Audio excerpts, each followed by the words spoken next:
말씀은 사사기 8장 22절에서 32절 저와 여러분이 지금 교독한 본문입니다. 그리고 제목은 거짓된 신앙. 다시 읽지는 않겠습니다. 오늘 말씀을 전하다 보면 제가 본문의 내용을 조금 더 읽어드릴 순간이 있기 때문에 그냥 다시 읽지는 않겠습니다. 여러분 지피지기면 백전백승이다 라는 말을 들어보셨죠? 그 뜻이 뭘까요?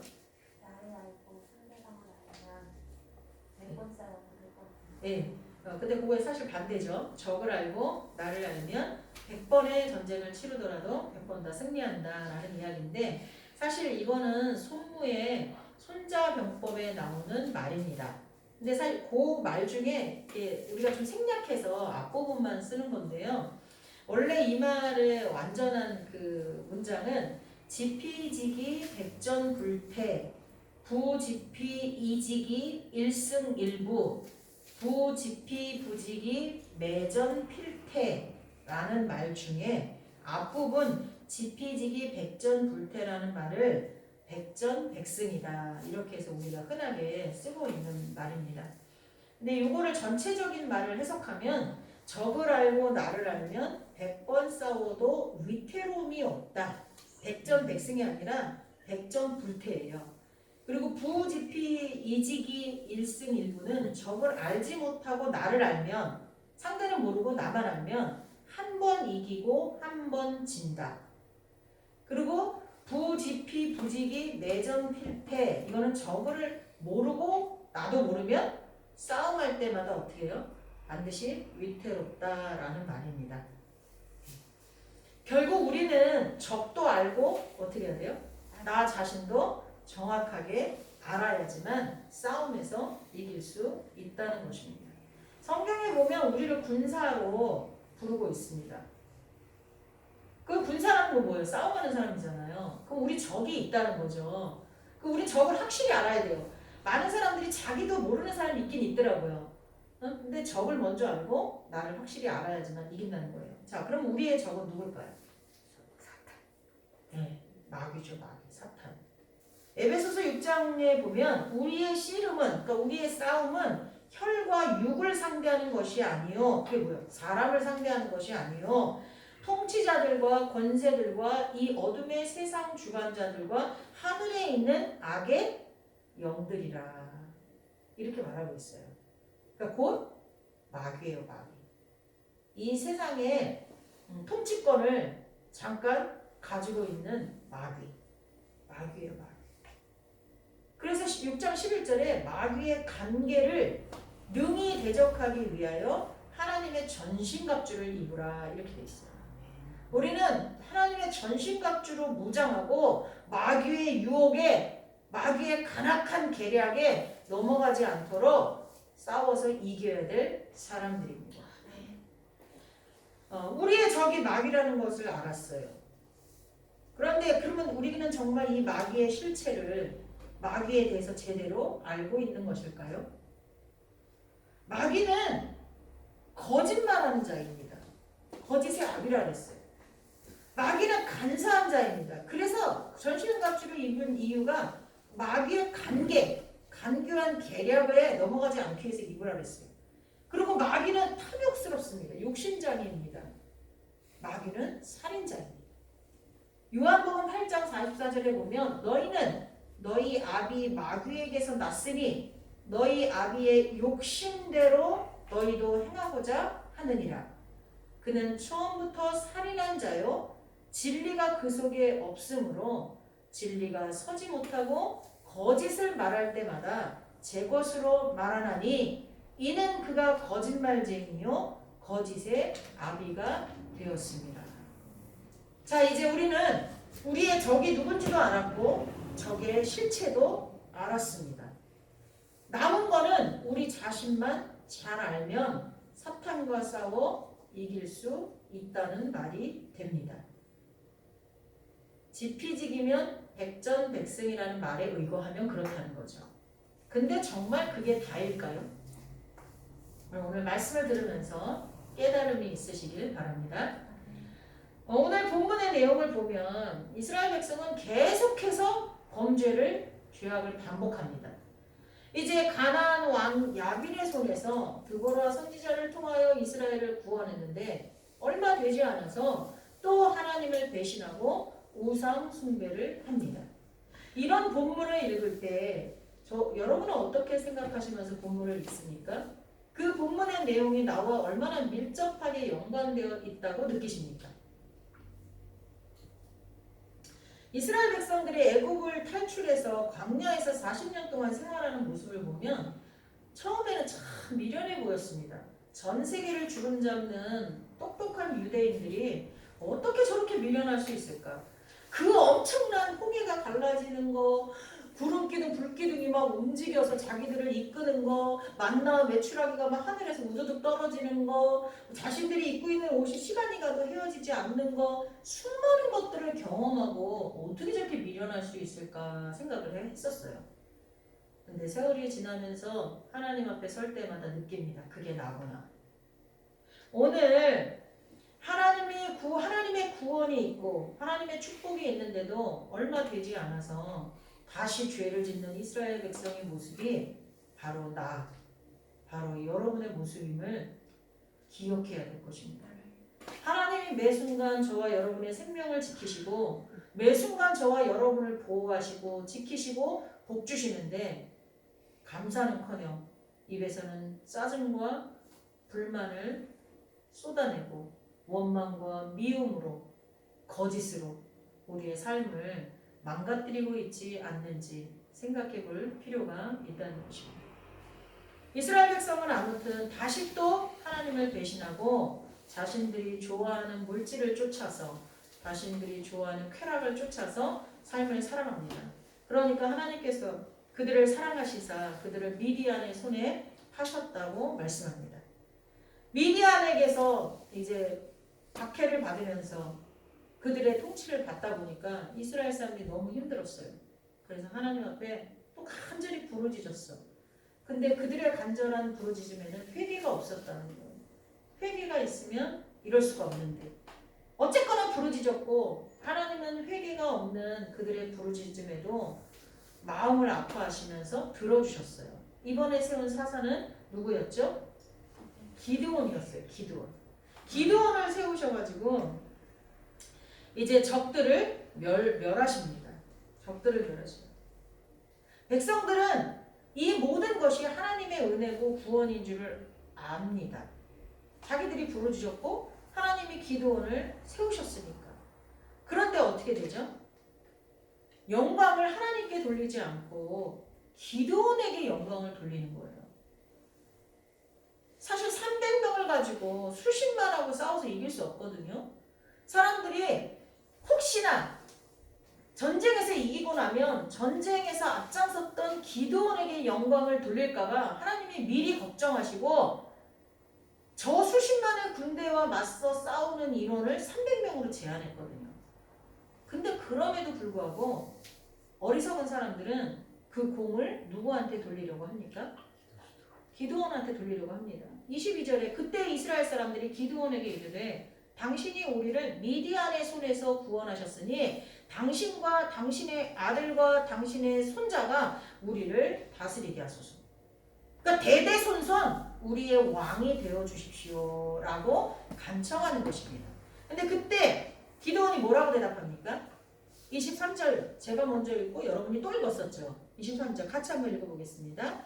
기드온이 그들에게 이르되 내가 너희를 다스리지 아니하겠고 나의 아들도 너희를 다스리지 아니할 것이요 여호와께서 너희를 다스리시리라 하니라. 야, 이거 얼마나 올바른 사람이에요? 나는 왕이 아니라 진짜 너희들의 왕은 예수님이시다. 하나님이시다. 이렇게 말하고 있는 것입니다. 만약에 이렇게 백성들에게 선포한 이 말이 100% 진심이었다면 얼마나 좋았겠습니까? 그러면 기드온의 말로가 그렇게 비참하지 않았을 거예요. 기드온의 자식들이 엄청 많아 70명이 넘었는데 다 같이 죽잖아요. 그것도 자기의 다른 첨액에서 난 자식이 다 기드온의 나머지 70명 자식을 같은 바위 위에서 다 죽여버리잖아요. 이게 얼마나 끔찍한 일입니까? 그런 일이 벌어지지 않았을 텐데 기드온의 이 고백은 가짜였어요. 왜 우리가 그걸 알 수 있습니까? 그 뒷절에 보면 금방 나와요. 우리 24절. 기드온이 또 그들에게 이르되 내가 너희에게 요청할 일이 있으니 너희는 각기 탈취한 귀고리를 내게 줄지니라 했으니 이는 그들이 이스마엘 사람들이므로 금귀고리가 있었습니다. 이스마엘의 후예들은 귀고리를 했는데 금귀고리를 하고 있었어요. 근데 거기를 싸워서 이겼으니까 그게 다 남겠죠. 전쟁에서 이기면 그 모든 것들이 이긴 사람들 것이잖아요. 그거를 달래요. 아니 지금 하나님께 영광을 돌리고 이 싸움의 승자는 하나님이시고 하나님이 너희들의 왕이시고 하나님이 너희들을 다스릴 거라고 금방 선포해놓고 그들에게 뭐를 요구해요? 전쟁에서 승리한 폐물들을 다 요구하죠. 그러니까 결국은 전쟁의 승리의 공을 하나님께 돌리지 않고 자기가 다 차지한 겁니다. 근데 백성들이 어때요? 거기에 말에 아주 옳거니 하고서는 갖다가 바칩니다. 금을 1700세겔이나 바치고 그리고 뭐 초승달 장식 각종 폐물 왕들이 입었던 의복 하다못해 낙타목에 둘렀던 사슬까지 싹 다 끌어다가 바칩니다. 근데 나머지는 다 제외하고라도 이 금이 금귀거리가 1700세겔이라고 했는데 여러분 이런 것들이 나오면 이게 얼마나 될까 궁금하지 않으세요? 하나님은요 하나님의 말씀이 정말 그런가 하여서 연구하는 그런 사람들을 원하세요. 그리고 그런 사람들을 통해서 성경이 하나씩 더 확증이 돼가거든요. 물론 그럴 때 이 금이 이게 얼마인가라는 거는 뭐 상관이 조금 없을 수도 있지만 이런 작은 것 하나하나에 관심을 가질 때 하나님의 역사가 크게도 느껴질 줄 믿습니다. 네. 이게 얼마냐면요. 세겔이라는 거는 11.42g을 말하는데 금과 은을 다는 단위거든요. 이게 재는 단위예요. 근데 11.42g인데 금 한 돈이 몇 g인 줄 아십니까? 3.75g이에요. 3.75g이면 3개, 1세겔이면 금이 몇 돈이나 되겠어요? 4, 3, 12 거의 한 석돈 정도 되겠죠. 근데 이게 1700세겔이다. 제가 한번 곱해보니까 19,414g이더라고요. 그러면 이게 우리는 그렇게 그람으로 보다는 몇 돈 이걸로 익숙하잖아요. 5,177돈이에요. 여기 5돈짜리 반지 하나만 껴도 묵직하잖아요. 근데 5,177돈. 이거를 지금 금 시세로 가격을 하면 15억 한 5천 정도 돼요. 15억이 넘어요. 그 금을 금모으기 해가지고 IMF를 넘어간 우리 훌륭한 대한민국 국민들 같이 그렇게 했으면 얼마나 좋겠어요. 금을 모아다가 어려운 사람을 구제하고 하나님이 기뻐하시는 일을 했으면 얼마나 좋겠습니까? 그런데 그 금을 가져다가 뭘 했다고요? 에봇을 만들었어요. 여러분 에봇은 뭘까요? 제사장들이 성막에 들어가서 제사지를 지낼 때 완벽하게 갖춰 입는 옷 중에 겉옷인데요. 어떻게 생기냐면 여기 어깨가 달려있는 조끼인데 앞치마처럼 앞이 막혀있고 긴 거예요. 아시겠어요? 속에 옷을 다 입고 어깨만 이렇게 달려있고 소대나시처럼 그 민소매처럼 이렇게 돼서 긴 조끼 같은 건데 앞에가 앞치마처럼 막힌 거. 요렇게 돼가지고 긴 거. 그거를 뭘로 만들었다고요? 금으로 실을 뽑아가지고 그걸 짰다는 거예요. 아니 15억이 넘는 돈으로 뭘 했다고요? 조끼 하나 만들었어요. 물론 이게 짧은 조끼가 아니라 긴 거죠. 그거를 만들어서 자기 성읍에다가 갖다 보관을 했어요. 그런데 사람들이 자 승리를 했는데 왕이 우리들한테 그 금을 다 그 승리해서 이긴 그 금을 다 요구해서 그걸로 에봇 대제사장이 입는 에봇을 만들어서 자기 성읍에 고이 보관을 했어. 그럼 사람들이 그걸 어떻게 생각할까요? 여러분 가끔요 어디 여행하면은요 무슨 돼지나 용이나 사자나 그런 거 사람들이 자꾸 만지죠. 왜 만져요? 그거 만지면 아들 난다. 그거 만지면 복 받는다. 이거 만지면 뭐든지 원하는 게 된다. 취직한다. 막 이런 전설들이 내려오니까 사람들이 거기다 만져가지고 어떤 사자 동상은 코가 없어. 너무나 만져대갖고 코가 없잖아요. 무슨 뜻인지 아시겠죠? 그러니까 사람들은 이 에봇을 음란하게 섬겼다라고 성경이 기록. 기록하고 있어요. 27절에 보면 기드온이 그 금으로 에봇 하나를 만들어 자기의 성읍 오브라에 두었더니 온 이스라엘이 그것을 음란하게 위함으로 그것이 기드온과 그의 집에 올무가 되니라. 그게 뭐가 됐다는 거예요? 우상이 되었다는 거예요. 그래서 그 집안에 올무가 된 거예요. 자, 생각해 보겠어요. 자신을 왕으로 모시려는 백성들에게 자신과 자신의 자녀들까지, 그 자녀들까지 백성을 다스리는 왕이 되지 않겠다.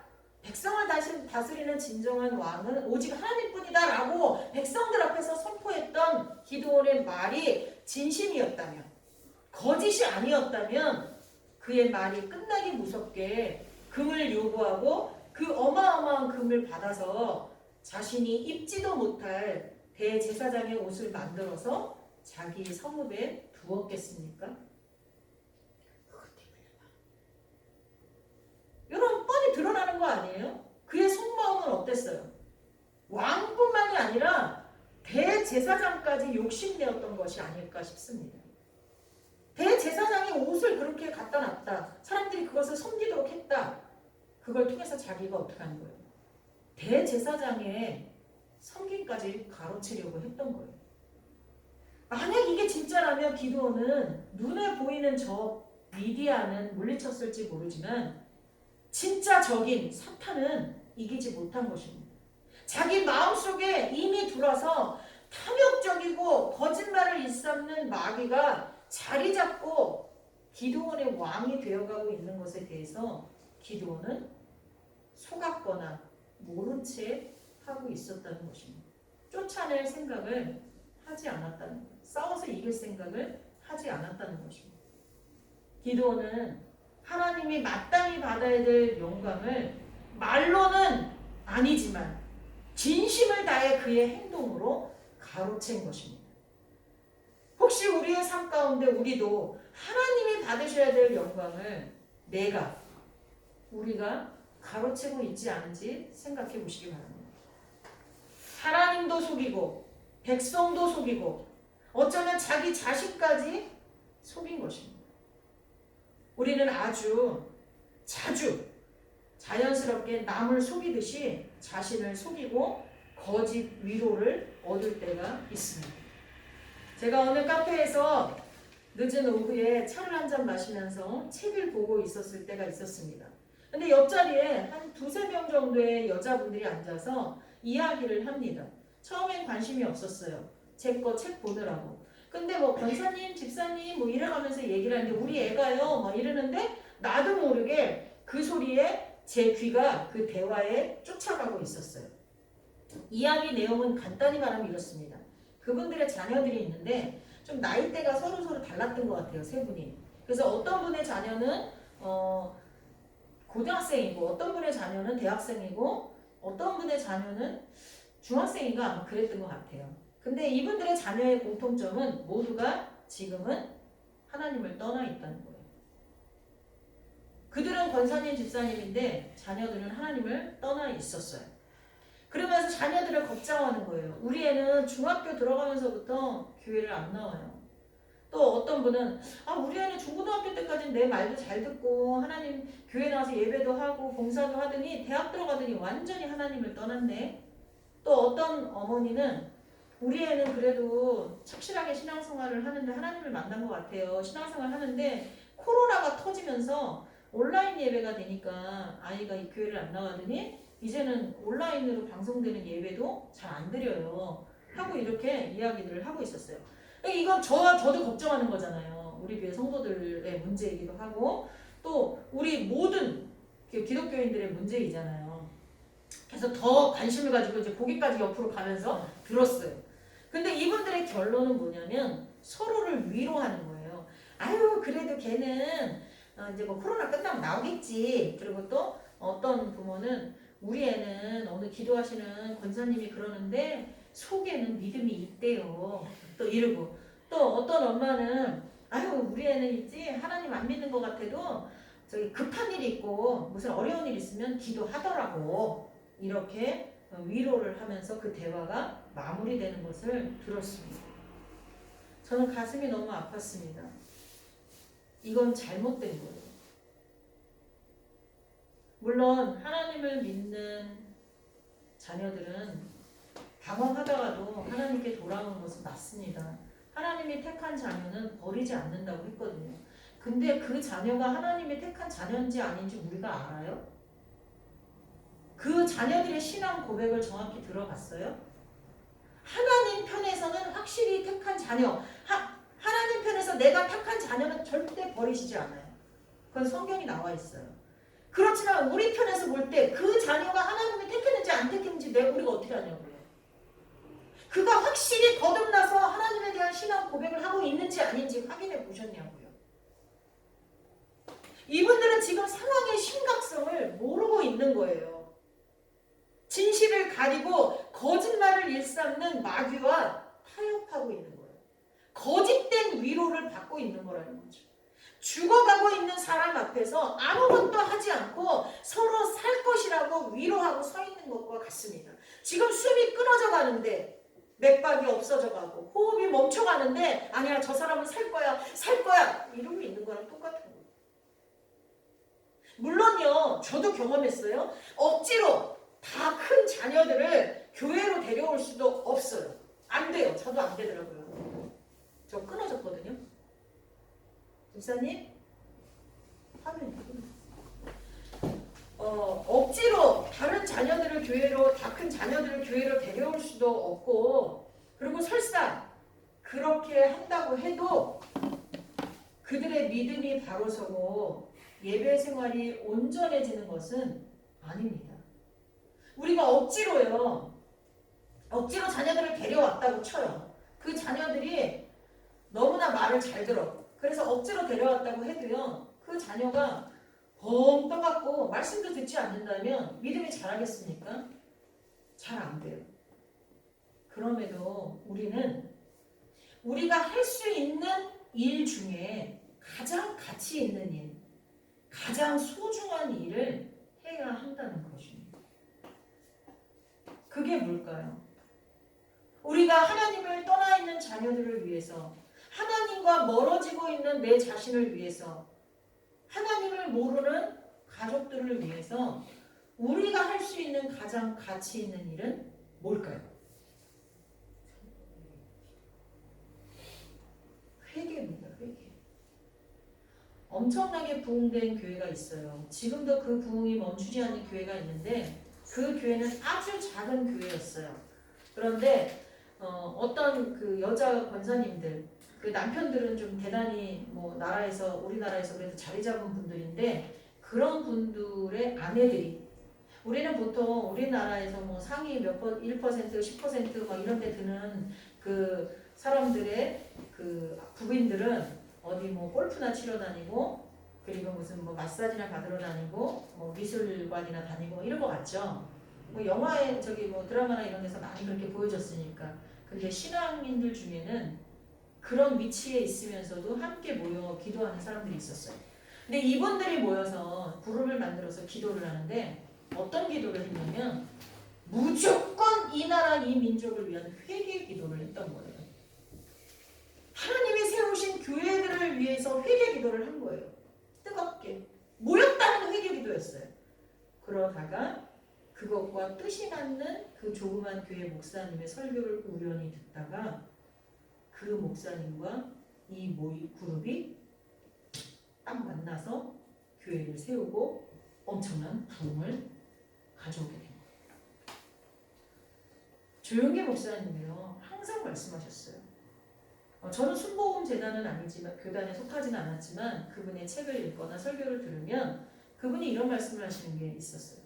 내가 이렇게 이 강단에서 능력 있게 목회를 할 수 있는 것은 내 능력이 아니다.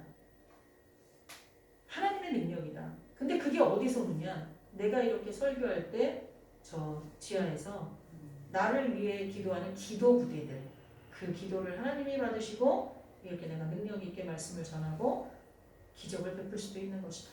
이렇게 말씀하시는 것을 들었습니다. 여러분, 그들이 직접 회개하지 못할 때 누가 해야 돼요? 부모된 우리가, 성도된 우리가 우리가 회개기도해야 돼요. 그들을 대신해서. 이 나라와 민족과 내 자녀들을 대신해서. 그리고 자꾸만 믿음이 떨어져가는 나 자신을 위해서 뜨거운 눈물로 회개하고 기도할 때 그들의 영혼이 거듭나고 하나님을 주인으로 모시고 살 수 있도록 변화되는 것입니다. 여러분 묻겠습니다. 하나님을 믿지 않는, 하나님을 믿었다가 멀어진 그런 가족을 위해서, 부모와 자녀를 위해서 정말 가슴을 치면서 눈물로 기도하십니까? 자꾸만 믿음이 흔들리는 나 자신을 위해서 회개하며 기도하고 있으십니까? 물론 그 카페에 있던 분들 중에 누군가는, 아니 그 세 분 모두가 다른 이들이 보지 않는 골방에서 그렇게 하고 계실 수도 있습니다. 하지만 제가 그날 그곳에서 그들의 대화 속에서 느낀 건 전혀 아니었어요. 전혀 아니었어요. 그리고 제 주변에서 그날의 그 분위기와 같은 대화는 흔하게 접하게 됩니다.